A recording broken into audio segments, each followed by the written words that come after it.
આજે આપણે વાત કરવાના છીએ ટેટ ભરતીમાં 2024માં જે ભરતી થવાની છે સામાજિક વિજ્ઞાનની, એમાં કેટેગરી વાઇઝ પ્રમાણે મેરિટ કેટલું રહેશે, જગ્યા કેટલી રહેશે અને આગળની જે ભરતી હતી એમાં મેરિટ કેટલું રહ્યું હતું અને હવે જે ભરતી આવશે એમાં મેરિટ ઊંચું જશે કે નીચું, તો એનો અંદાજિત આંકડો આપણે આ વિડીયોમાં જોઈએ। વાત કરીએ સામાજિક વિજ્ઞાનમાં પાસ થયેલ ઉમેદવારની, તો વર્ષ 2022ની ભરતી થઈ હતી। એમાં કુલ પાસ થયેલ ઉમેદવારની સંખ્યા હતી 7,881 અને વર્ષ 2023ની ભરતી વખતે જે પાસ થયેલ ઉમેદવાર હતા એની સંખ્યા છે 4,953। આ બંને ઉમેદવારોની સંખ્યા કરીએ તો કુલ થઈને 12,834 જેટલા ઉમેદવારો થાય છે।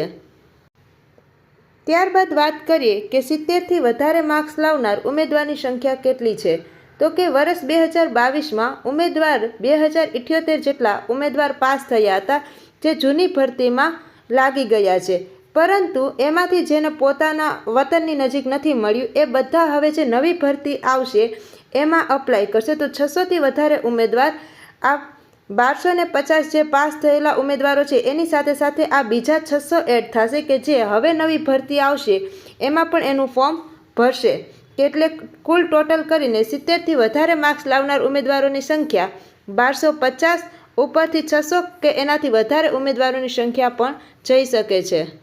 ત્યારબાદ વાત કરીએ કે સામાજિક વિજ્ઞાનમાં હવે પછી અંદાજિત જગ્યા કેટલી છે, તો કે 2200થી કે 2500થી વધારે પણ આવી શકે છે। તો આ માટે કેટેગરી વાઇઝ પ્રમાણે કેટલું મેરિટ અટકે એની વાત કરીએ